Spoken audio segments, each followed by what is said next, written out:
김연아 의원, 예. 네. 자유한국당 김연아 의원이 나오셨어요. 어서 오십시오. 예, 안녕하세요. 야, 저는 김연아 의원을 이렇게 스튜디오에서 뵙게 될 줄은 몰랐어요. 네, 실물이 더 낫죠? 훨씬 훨씬 나은 걸로. 지금은 어차피 카메라는 없기 때문에. 아니, 소감이 어떠세요?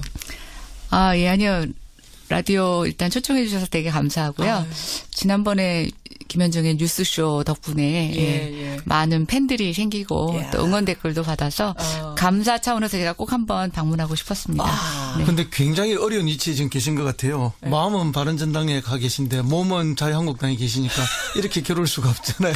그러니까 제가 이거 질문지를 저희 PD가 좀 이렇게 적어가지고 주면서 바른정당 김연아 의원 이렇게 적어준 거예요.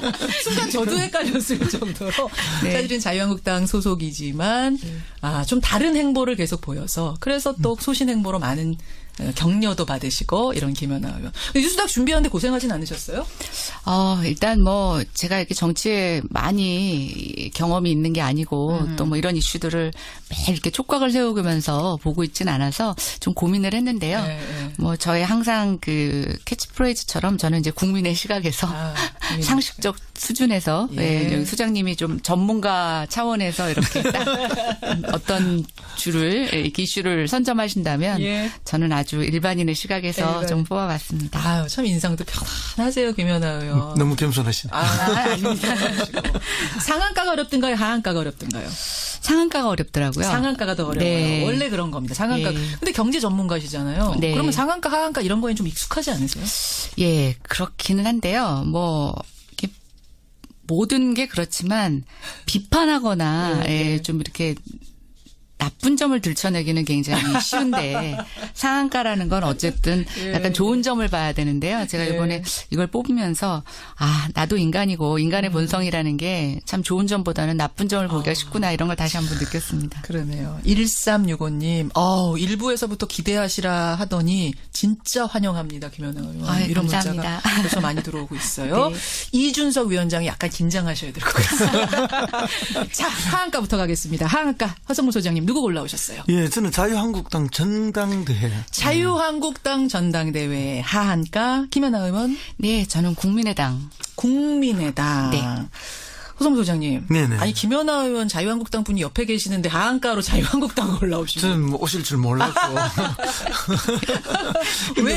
왜? 뭐 전당대회는 당원들의 축제지 않습니까? 또 새로운 지도부를 뽑아서 비전을 만들고 또 집권의 가능성을 높이고 이런 게 이제 전당대회인데 그렇죠. 사실 이번 전당대회는 그런 뭐 반성이나 비전이 없었습니다. 그렇기 때문에 이제 반성도 비전도 없는 전당대회에 당원마저도 보이지 않는 그래서 산무 전당대회라고 저는 산무 전당대회. 예, 그렇게 봅니다. 그러다 보니까 이게 국민들의 관심을 뭐 전혀 받지 못하고 오히려 또 그 과정에서는 보면 뭐 그 대표 출마자들끼리의 막말 장치 그다음에 있었죠. 뭐 시비 싸움 이런 것만 있었고 또 어떤 분은 남 탓만 해요. 뭐 국민들 탓하고 언론 탓하고 그다음에 또 뭐 여론조사기관 탓하고 그다음에 남무당 탓하고 뭐 이런 식으로 하다 보니까 지난 대선에서 보여준 그런 뭐 막말 프레이들을 거의 벗어나지 못하는 그 연장 수준에서의 전당대회였다.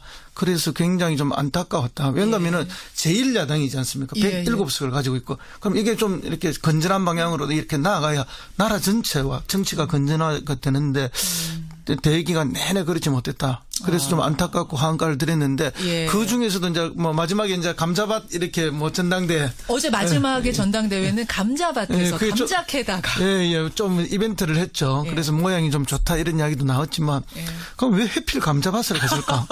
왜요? 뭐 김동리의 소설 감자도 아니고 그죠? 그런데 지금 이 시기에 갈 수 있는 데가 감자밭밖에 없습니다. 농사를 지어본 사람들은 다 압니다. 이 시기에 수확을 할 수 있는 농산물은 감자밭밖에 없어요. 그래서 뭐 예를 들면 양파나 마늘 같은 건 이미 한 달 반 전에 수확이 다 끝났고 배를 다 심었거든요. 그리고 뭐 수박이나 참외 같은 것은 경기도 인근에서 거의 없습니다. 전부 남부 지방에서 하우스로 다 재배되고 있고 그런 수확인데 갈 데가 없으니까 감자밭에 간 거예요. 근데 뭐 그 대단한 계획처럼 이야기하는데 농사를 지어본 분이면은 이번 지금 수확할 수 있는 이 계절은 감자밖에 없다. 근데 이제 이게 가물어 가지고 가뭄 때문에 감자 씨알이 어제도 보였지만 화면에 다 작아요. 조그매요. 예. 예. 그 안타까운 일이지만 그것은 또 상징적으로 이 전당대회의 모습을 보여주는 것 같은 그런 느낌을 저는 받았습니다. 그런 걸 또 보셨군요. 조그마한 감자 보면서 지금 자유한국당의 신세, 지지율 바닥 이것이 떠올랐다. 하한가. 김연아 의원님. 네. 야, 이거 참 단도직입적으로 네. 이 하한가에 동의하십니까? 뭐 일단 변명의 여지가 없는 것 같고요. 예. 또 하나 안타까운 건 정치권에서는 본인 부고 빼놓고는 언론에 나야 된다고 예, 뭐 이런 일종의 통설이 있는데 그 제1야당의 전당대회가 이슈화되지도 못했다라고 하는 것 자체는 사실은 굉장히 좀 부끄럽기도 하고 또 좀 답답하기도 한 상황입니다. 그래서 저는 차마 하한가라고 이렇게 거론하기도 민망할 정도라서 하한가에 올리기도 못하다. 예, 아니요. 조금 그러니까 사실은 좀 되게 안타까운 마음이 있고 예. 또 제가 지금 자유한국당 소속이기 때문에 그렇죠. 특히 제일 야당으로서 이 자리를 빌어서 사실은 제가 대신 사과라도 드릴 수 있다면 예, 죄송하다는 말씀 드리고 싶습니다. 와, 김연아 의원이 사과를 드리고 싶다, 여러분들께. 그러니까 아까 그러셨잖아요. 이슈 자체가 안 됐다. 전당대회를 치르고 있는데 네. 이슈가 되게 몇 개는 있어요. 아까 류여회 최고위원이 이건 아니야 뭐 이러면서 이제 뭐 튀는 행보 보였던 거나 아니면 홍준표, 원유철 이 두 후보가 싸운 거. 뭐 이런 것만 오로지. 근데 이제 사실은 그게 너무 식상하고 하나도 새로울 게 없다는 거죠. 근데 이제 제가 좀 자유한국당에 안타깝게 생각하는 건 세상이 많이 바뀌고 예. 또 국민들의 의식 수준도 굉장히 많이 바뀌고 예. 또 국민이 정치에 거는 기대도 굉장히 많이 달라졌는데 그렇지. 그걸 인식을 못 하시는 건지 아니면 그거를 애써 외면하시는 건지 좀 그게 알 수가 없다는 게 제일 답답하다는 생각이 들고 예, 어제 예. 전당대회 모습이 바로 그런 것들을 좀 확인할 수 있는 하나의 자리이지 않았나라는 생각을 해봅니다. 그러니까 혁신을 해야 된다, 변화해야 된다라고 지도부가 일제히 말하면서도 사실은 어제 근데 지도부 구성을 보면 한 반이 친박 아니었어요, 허 소장님? 그렇습니다. 뭐 이철우 의원, 김태흠 의원, 이재만 의원도 다 친박이죠. 친박이죠. 네. 반 이상이네요. 그다음에 유여혜 씨가 이제 굉장히 반향을 불러일으켰는데 이분도 뭐 친박, 비박 이렇게 뚜렷한 성향은 없지만 그 연설 과정에서 보면 친박. 박근혜 대통령 지켜야 한다 하고 뭐 태극기 집회 계속 나가고 했던 그렇죠. 거 보면 사실상 친박이고. 아니 이분이 그 이제 뭐 전당대 유세 과정에서 자기의 유세 행동을 보면은 사실은 뭐 그 서울역이나 이런 데서 벌어졌던 태극기 집회의 모습하고 거의 똑같은 모습을 보여주잖아요. 그래서 태극기 집회에서 보여줬던 모습을 전당대회에 그대로 옮겨온 것 같은 예, 그런 느낌을 줬기 때문에 이분도 사실상 친박이라 봐야 되죠. 친박이라고. 다만 이제 홍준표 대표가 과거에 대표하다가 쫓겨났잖아요. 예. 그때 쫓겨날 때 최고위원들의 반란으로 쫓겨났거든요. 디도스 사건 책임지라 해가지고. 그렇죠. 그때 이제 그 트라우마 때문에 아마 이번 전당대회에서는 뭐 이철우, 유여혜 이런 사람들을 친홍계로 이렇게 흡수하면서 전략적으로 이제 이렇게 같이 전략적으로. 네, 뭐 흔히 이제 이거 짜맨다 이런 경상도 말로 이야기를 하는데 짜맨다가 뭐예요? 짜맨. 그 짜맨 겁니까? 예, 그 이제 뭐 전략적으로 서로 밀어주고 땡겨주고 표를 나누어서 자기를 지지하는 최고위원들을 만들어낸 거죠, 같이. 그렇게 또 분석이 그런 가능하군요. 좀 안정성 있게 가기 위한 그런 구도를 좀 짠 것 같아요. 아니 오늘 좀 스페셜 게스트가 나오셨으니까 제가 지난번 인터뷰 때 질문 못했던 거 잠깐만 하고 갈게요. 네, 김연아 네, 의원님. 네. 이제 당에서 맘고생하신다. 네. 쉽게 말해서 왕따 당한다. 네. 이거는 뭐 누구나 아는 건데 네. 여러 가지 에피소드가 참 많을 것 같아요. 당에서 완전히 다른 목소리를 계속 초지일간 내면서 에피소드도 많을 것 같아요. 제일 힘들었던 장면 개인적으로 어떤 거?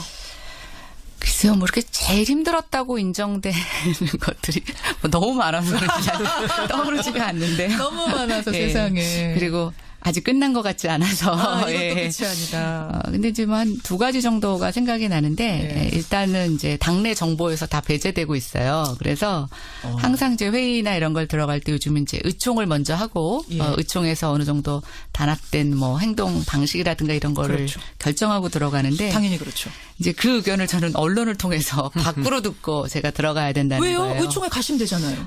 당원권 정지돼서 의총에 참여를 못 하고요. 의총 문자도 오지를 않습니다. 언제 예. 소집한다 문자 자체가 안 와요. 네, 문자 자체도 오지 않아요. 그래서 사실은 그게 좀 마음적으로 제일 그래도 같은 당원, 그러니까 뭐 당원이라고 인정 못 받는 걸 수도 있는데 예, 좀 예. 그렇게 해서 매 사안마다 제가 일종의 눈치 아닌 눈치를 봐야 되는 부분들이 아이고. 예, 그래서 뭐 그게 소신보다는 제가 그 눈치를 보는 걸 포기했다고 보시면 돼요. 그래서 그냥 내가 판단대로 하자라는 게 하나 있었고 두 번째는 제가 이제 당원권 정지 받으면서 제 상임위에서는 법이 통과가 되는데 예. 법사위에 가서 법이 다 묶여 있어요. 예, 근데 이제 이것도 물증은 없지만 여러 들려오는 소리로는 예. 이제 그것 때문에 인위적으로 법이 통과가 안 되고 김연아가 낸 있다. 거라서 네. 이건 안 된다. 예, 뭐 그런 것들이 있어서 그거는 조금 이렇게 좀 약간 슬퍼지는. 예, 그래서 대한민국에서 국회의원이 하나하나의 헌법 기관이고 또 어떤 법이라는 게 누가 제기했냐라기보다는 그 법의 내용을 갖고 심사를 해야 당연하죠. 되는데. 그래도 비례의원이시잖아요. 전문가로서 참여한. 근데 이제 그게 점점 누적이 되고 있어서 이제는 앞으로 입법하는 게 쉽지 않을 것 같다라는 생각이 들어서 그게 조금 가장 지금 고민거리입니다. 때려치고 싶다 이런 생각 솔직히 들 때 없으세요? 뭐 그런 생각이 들지 않았던 것도 아니에요. 예, 근데 뭐 또 많은 부분들은 그렇게 얘기하시더라고요. 더 정치 오래 하려면 지금 때려치고 나와라. 뭐 이런 얘기를 하시더라고요. 근데 저는 오래 하고 싶지 않고요. 제대로 하고 싶어요. 예, 그래서. 그렇죠. 또 특히 부동산 부분의 정책 전문가이시기 때문에 그 전문가적 상식적 견해를 본다면은 뭐 현실 정치에 들어오셔서 굉장히 힘들 거라고 저는 힘들죠. 생각합니다. 상식이 안 통하는 부분이 많이 있지 않습니까? 그러니까요. 근데 그 어려움을 잘 견디고 가고 계시기 때문에 예, 뭐 예. 훌륭한 정치 하실 거라고 봅니다. 저는. 야, 그래요. 잠깐 하여튼 우리 셋 다가 다시 제자리로 김연아 의원의 하한가 국민의당 얘기해보죠. 왜 뽑아오셨는지는 알겠어요. 네, 뭐 지금 좀 전에 인터뷰에서도 나왔지만 연일 지금 매스컴에서 사실은 이 이슈가 핫 이슈가 되고 있고 저도 저희 의원실층에 5층에 국민의당 의원들이 많으세요. 예, 근데 제가 보면서 네. 야, 이보다 더 나쁠 수 있을까 상황이 좀 안타깝게 생각을 표정들이 합니다. 어떠세요, 국민의당 의원들? 뭐라고 설명할 수 없는 표정이에요. 겉으로는 그렇죠. 이제 뭐 드러내시진 않지만 예. 네, 굉장히 좀 허무한 그런 허탈하죠. 그런 야, 느낌이 우리가 다소 갔네, 있고. 뭐 이런 느낌. 또 하나 지금 뭐 국민의당의 지지율이 굉장히 나쁘게 나타나고 있는 것도 뭐 걱정할 부분이긴 하지만 사실 저는 이거는 표면적 문제에 불과하다라고 보고 있어요. 일단 이번 사건으로 인해서 국민의당은 국민의 신뢰를 굉장히 많이 잃었다. 그렇죠. 예, 근데 정치에서 제가 봤을 땐 가장 큰 힘은 국민의 신뢰라고 보여지고요. 물론이죠. 특히 이제 뭐 국민의당은 새 정치를 표방하고 지금의 한 민주당에서 이제 분당해서 새로 창당을 한 당이지 않습니까? 예. 그래서 이제 사실은 어떤 국민의 새로운 바램을 굉장히 많이 받았던 당인데 그 새 정치가 이제 부메랑이 돼서 네. 야, 이게 새 정치냐라고 하는 비난을 받을 수 있다라고 했을 때 얼마나 그 창당하신 분들이 마음적으로 힘드실까? 그런 생각. 예, 그래서 이제 사실은 좀 저는 하한가를 대면서도 응원해드리고 싶은 게 이보다 더 나쁠 수 없으니까 이제서부터 바뀌면 올라갈 일만 남으셨다라는 응원의 길을 좀 드리고 그 싶었습니다. 이제 동료 의원이니까 이렇게 말씀하시는 건데 국민들 생각은 사실 어쩔지 모르겠어요. 네. 왜냐하면 검증 못한 책임, 속아 넘어간 것도 그거 무능한 거 아니냐라는 말씀 분명히 하시거든요. 네. 허 소장님, 그래서 얘기가 나오는 게 정계 개편입니다. 결국은 국민의당발 정계 개편 일어나는 거 아니냐. 그리고 뭐 지금 현재로서는 아무 국회의원도 40명 탈당하는 사람이 없다. 이런 이야기들을 하고 계시지만은 이제 밑에 그 기저가 흔들리는 거죠. 그러니까 뭐 전남도의 도당에다가 뭐 기초의원 한 분이 탈당계를 냈다 이런 보도가 벌써 나오지 나옵니다. 않습니까? 이제 내년에 지방선거가 있는데 1년 남았다지만 사실은 지방에 가보면 이미 지방선거는 시작이 돼 있거든요. 그렇죠. 그럼 국민의당이 호남에서 이 지지율이 8%밖에 안 나오고 예. 또 이런 문제가 생기게 되면은 내년에 출마해서 당선될 수가 없잖아요. 그래요. 그러면은 이제 뭐 이탈이 생길 수밖에 없는 것이고. 지방선거에서 만들어진 조직 가지고 총선도 치르는 거거든요. 그렇죠. 그다음에 그리고 의원들이 사실은 또 불안한 거예요. 예, 기초의원들이 어쨌든 각 지역의 조직 책임자가 되거든요. 그럼요. 예. 이 이제 근간이 무너지기 때문에 만약에 내년 지방선거에서 뭐 지게 된다면은 다음 총선이 보장이 안 되는 거죠. 그렇기 그렇죠. 때문에 짐짓 태연한 척 뭐 총선이 많이 남아 있기 때문에 반전은 온다 하지만 불안한 건 사실이고요. 큰 걱정이 있을 거라 봅니다. 근데 이제 근본적인 거는 뭔가 하면은 예. 우리가 박근혜 정권 때 이제 문제가 뭔가 하면 박근혜 청와대 안에 또 다른 최순실 청와대가 있었던 거 아닙니까? 비선 조직이 있었죠. 예, 그것 때문에 이제 나라가 문제가 됐듯이 예. 지금 국민의당 안에 또 다른 국민의당이 있었던 거죠. 그게 무슨 말씀이세요? 안철수 대표를 중심으로 해서 뭐 예를 들면 이준수 최고위원이라든지 이윤미 씨라든지 이런 뭐 특별한 사람들이 좀 있는 거예요. 측근들이 있었다. 예, 이분들이 뭐 얼마만큼 역할을 했는지는 모르지만 이게 이제 전체적인 당 기관 조직하고는 관계없이 굴러가는 곳이 있었다. 이런 일들을 저질러냈던 거 아닙니까? 그러니까 이제 국민의당 전체가 국민의 신뢰를 잃게 되는 그렇게 되는 거죠. 정계 개편 있을 거라고 보세요? 그래서 저는 그게 밑으로부터의 흐름이 생길 것이다 그렇게 봅니다. 알겠습니다. 하한가 정리해봤고요. 어휴, 상한가 가야 되는데 시간이 많이 안 남아서 자 후루룩 가겠습니다. 허성모 소장님 상한가? 예, 저는 뭐 정의용 청와대 안보실장을 상한가로 잡았는데요. 왜요? 예, 이번에 뭐 굉장히 그 한미 정상회담 하기 전에 뭐 언론들이 안 좋을 것으로 많이 예측을 했잖아요. 문정인 특보 뭐 사건. 예, 그런 것뿐만 아니라 뭐 자가 문재인 대통령이 뭔가 잘못할 것처럼 그리고 심지어는 잘못되기를 바라는 것처럼 이야기하는 분들도 있었고 또 뭐 어떤 경우에는 거의 뭐 문재인 대통령이 뭐 무릎 꿇고 포복으로 이렇게 미국 가도록 청와대 문도 나서기 전부터 포복시키는 정도의 요구들도 하고 그렇게 했는데 실제 지금 가서 잘 됐잖아요. 이제 그렇게 잘 되는 데는 물론 완벽하진 않지만 어쨌든 정의용 실장에 보이지 않는 그리고 극비 방문도 있었고 또 거기 가서 이제 저쪽에 뭐 맥메스터 안보보좌관 안보실장이죠. 그 개인 집을 찾아가서 5시간 동안 이렇게 조율을 해내고 의견을 교환하면서 가장 뜨거웠던 사드 문제를 어쨌든 그 의제에서 빼버림으로써 잘했다. 그리고 이제 실질적으로 안보라든지 대한민국 한반도 문제에 대해서 주도권을 한국이 가져오는 부분에 대해서 현찰로 우리가 돈을 받아온 거고 뭐 FTA 부분은 어쨌든 뭐 앞으로 좀 더 이야기를 해야 되지만 그것은 뭐 우리가 지금 날짜도 정해주지 않는 약속음 정도로 발행한 거기 때문에 사실은 좀 남는 장사를 하고 왔다 이렇게 봅니다. 김연아 의원의 상한가도 제가 미리 보니까 비슷한 청와대를 청와대 홍보실? 네, 저는 청와대 홍보실을 좀 들고 왔는데요. 왜요? 예. 저는 최근에 청와대 홍보실을 보면서 이전 정부가 못한 어떤 정부와 정치 간의 공감, 소통에 대한 국민적 갈증이 얼마나 컸는지 또 그 갈증을 이렇게 해소해 주는 것의 효과가 얼마나 큰지를 절감을 하고 있습니다. 예를 들면 어떤 거 보면서 그런 생각하셨어요? 사실은 이제 최근에 국회에서 인사청문회를 보면 조금 부적절하다고 생각되는 후보들이 이제 조금씩 올라오고 있어요. 그렇죠. 그래서 내부에서 사실은 검증을 하다 보면 좀 인사에 문제가 있는지 않나 이런 비판도 하게 되는데 사실은 그런 비판들이 지금 다 거의 묻히고 있는데 그중에 하나는 그 대통령의 소통을 강조하는 행보. 근데 그 행보를 적절하게 홍보하는 지금 청와대 홍보실의 저는 역할이 굉장히 크다라고 생각합니다. 예를 들면 커피 들고 그 청와대 사람들이 산책하는 모습이라든지 뭐 어린이 눈높이에 눈 맞춰서 이렇게 소통하는 모습. 그렇죠. 또 강경화 장관이 이번 미국 갔을 때 왜 컵라면 들고 밥 먹을 시간도 없어서 이런 거 다 페이스북에 올리고 언론에 실시간으로 공개하죠. 이슈화 시키는 게 다 홍보실입니까? 예. 그리고 또 하나 좀 재미있는 건 카메라의 앵글인데요. 아까 말씀하신 것처럼 이전에는 청와대에 대한 앵글을 잡을 때는 아주 정형화된 사진의 틀을 홍보실에서 내놓고 B급 사진이라고 하는 것을 언론에서 내놨는데요. 요즘 바뀌고 있어요. 어떻게요? 언론에서 나오는 사진들이 모두 다 정형화된 사진이고 청와대 홍보실에서 나오는 게 다 B급 사진들이요. 그렇죠. 그러니까 오히려 새로운 프레임을 정부가 다양하게 제공하는 형태를 통해서 국민들에게 약간 그들의 궁금증, 소통에 대한 갈증을 해소해주는 담비 역할을 하고 있는 것 같습니다. 홍보실 이제 정식 명칭은 국민소통 수석실로 이번에 그쪽에다가 상한가를 주셨습니다. 김연아 의원님. 생방송이 짧아요, 이렇게. 벌써 훌쩍 시간이 나가서. 너무 아쉬운데, 보내드리기가. 청취자 2527님도 당이 잘못하면 정직하게 쓴소리 내시고 바른 정치 해주시기를 지지하고 응원합니다. 이런 문자 주셨어요. 네, 다시 한번 감사드립니다. 계속 잘해주시고요. 네. 대타로 또 좀 나와주세요. 오늘 두 분 고생하셨습니다. 오늘 뉴스타 허성무 소장, 김연아 의원. 김연아 의원, 허성무 소장 두 분과 함께했습니다. 고맙습니다. 네, 감사합니다.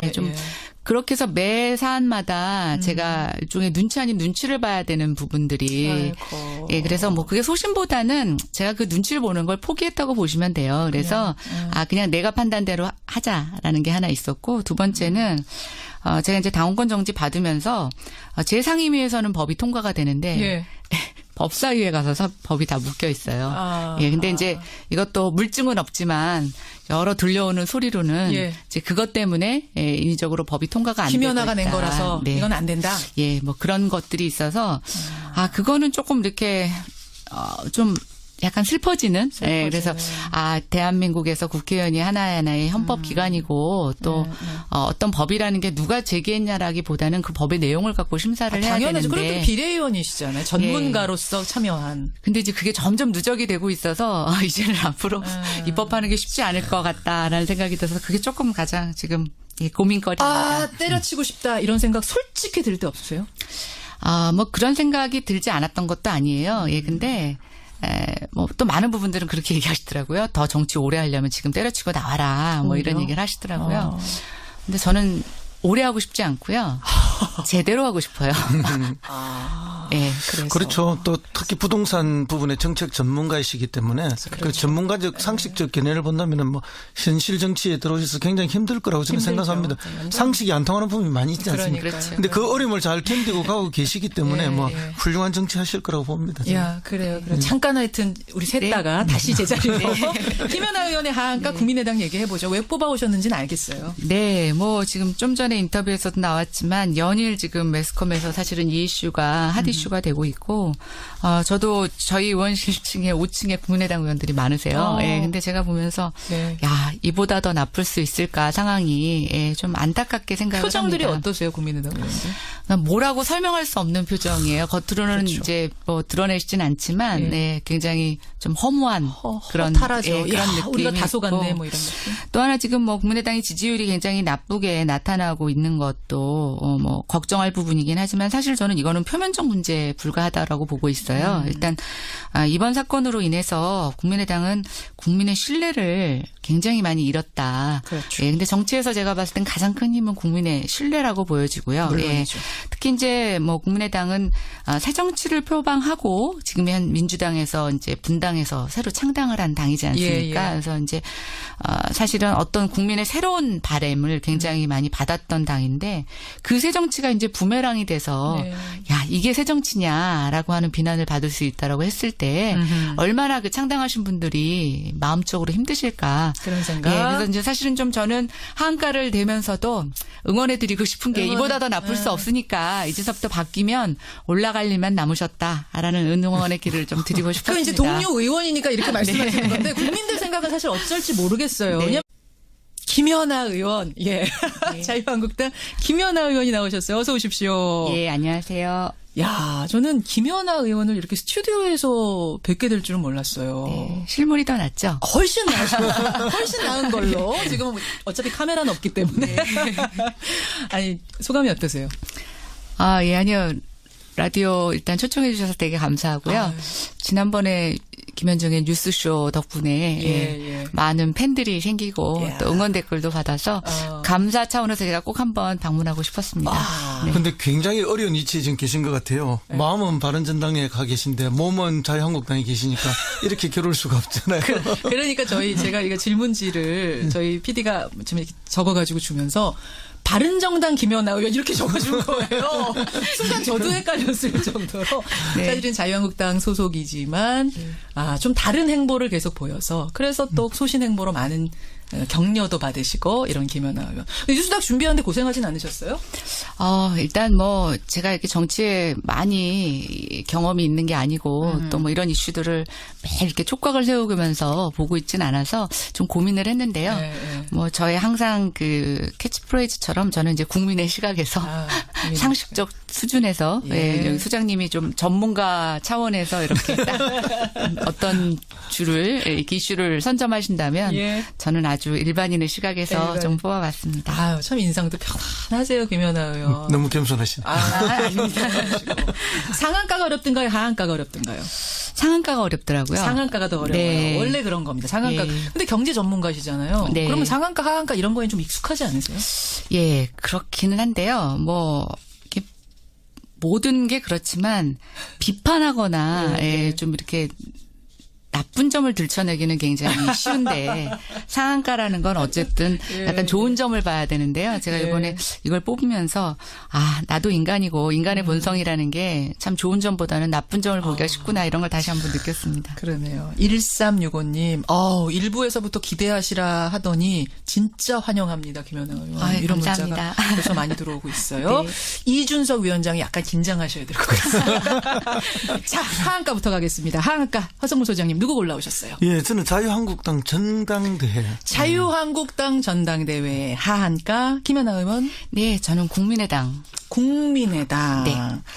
허성무 소장님. 네네. 아니 김연아 의원 자유한국당 분이 옆에 계시는데 하한가로 자유한국당 올라오시고. 저는 뭐 오실 줄 몰랐고. 왜? 뭐 전당대회는 당원들의 축제지 않습니까? 또 새로운 지도부를 뽑아서 비전을 만들고 예. 또 집권의 가능성을 높이고 이런 게 이제 전당대회인데 그렇죠. 사실 이번 전당대회는 그런 뭐 반성이나 비전이 없었습니다. 그렇기 때문에 이제 반성도 비전도 없는 전당대회에 당원마저도 보이지 않는 그 산무 전당대회라고 저는 산무 전당대회. 예, 그렇게 봅니다. 그러다 보니까 이게 국민들의 관심을 뭐 전혀 받지 못하고 오히려 또 검증 못한 책임 속아 넘어간 것도 그거 무능한 거 아니냐라는 말씀 분명히 하시거든요. 네. 허 소장님. 그래서 얘기가 나오는 게 정계 개편입니다. 결국은 국민의당발 정계 개편 일어나는 거 아니냐. 그럼 뭐 지금 현재로서는 아무 국회의원도 40명 탈당하는 사람이 없다. 이런 이야기들을 하고 계시지만은 이제 밑에 그 기저가 흔들리는 거죠. 그러니까 뭐 전남도의 도당에다가 뭐 기초의원 한 분이 탈당계를 냈다 이런 보도가 벌써 나오지 나옵니다. 않습니까? 이제 내년에 지방선거가 있는데 1년 남았다지만 사실은 지방에 가보면 이미 지방선거는 시작이 돼 있거든요. 그렇죠. 그럼 국민의당이 호남에서의 지지율이 8%밖에 안 나오고 예.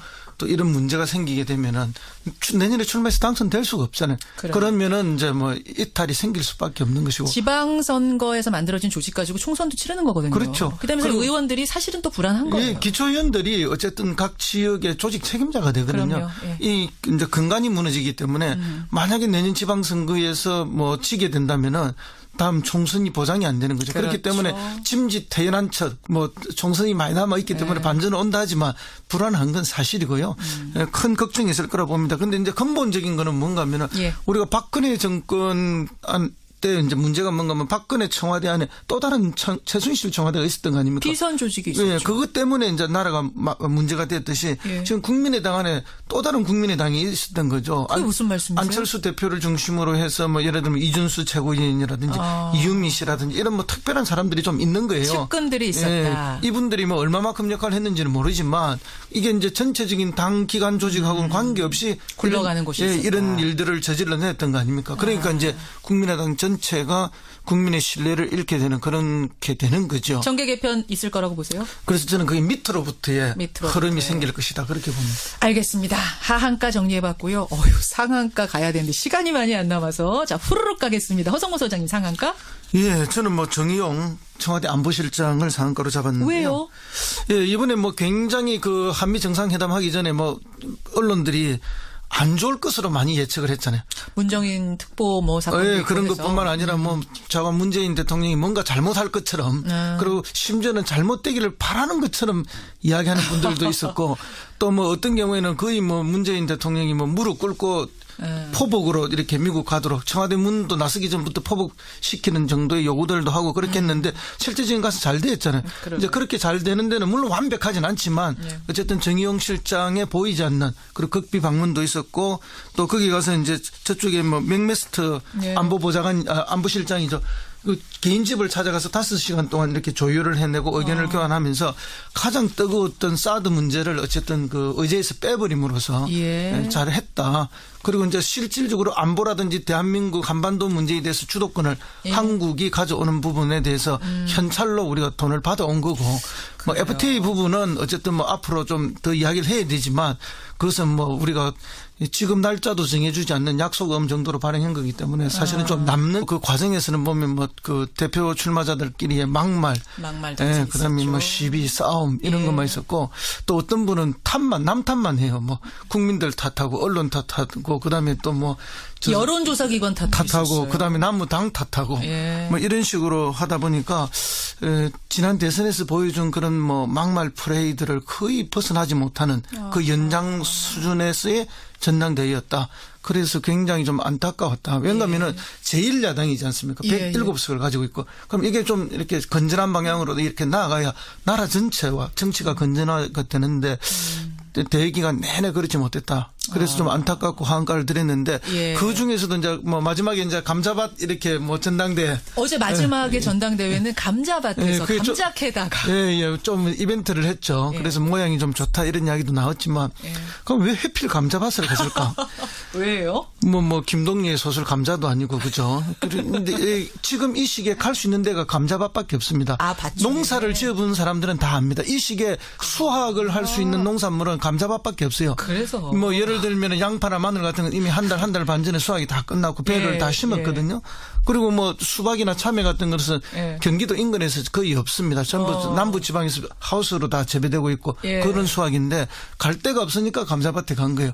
근데 뭐 그 대단한 계획처럼 이야기하는데 농사를 지어본 분이면은 이번 지금 수확할 수 있는 이 계절은 감자밖에 없다. 근데 이제 이게 가물어 가지고 가뭄 때문에 감자 씨알이 어제도 보였지만 화면에 다 작아요.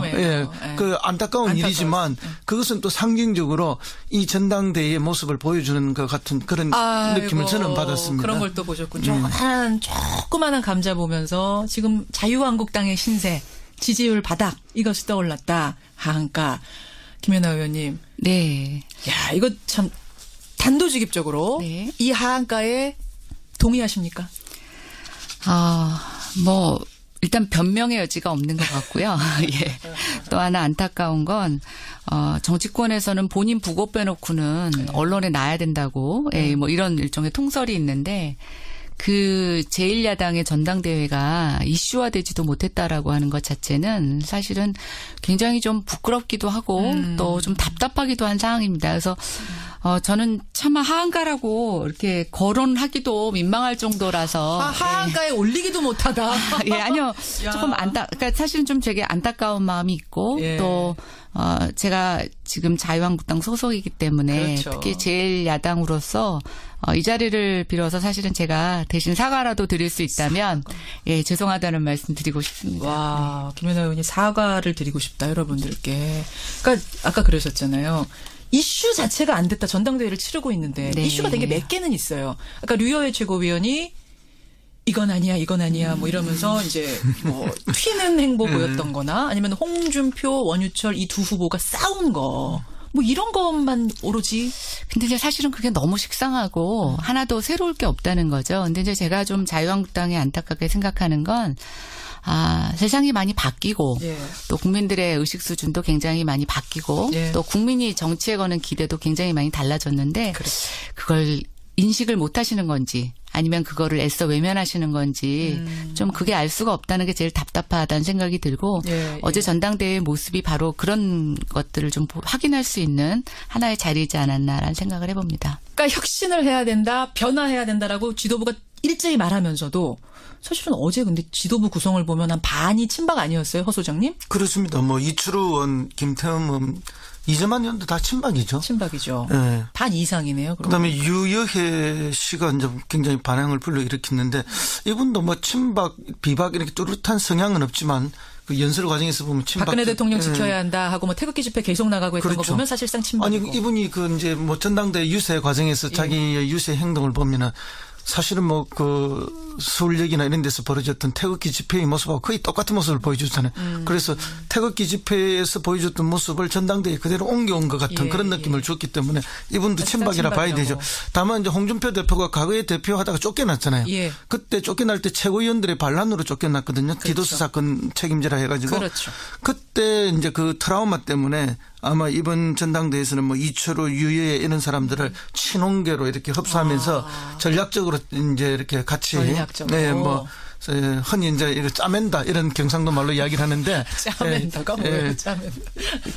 짜맨 겁니까? 그 이제 뭐 전략적으로 서로 밀어주고 땡겨주고 표를 나누어서 자기를 지지하는 최고위원들을 만들어낸 거죠. 같이. 그렇게 또 분석이 가능하군요. 좀 안정성 있게 가기 위한 그런 구도를 좀 짠 것 같아요. 아니 오늘 좀 스페셜 게스트가 나오셨으니까 제가 지난번 인터뷰 때 질문 못했던 거 잠깐만 하고 갈게요. 김연아 의원님.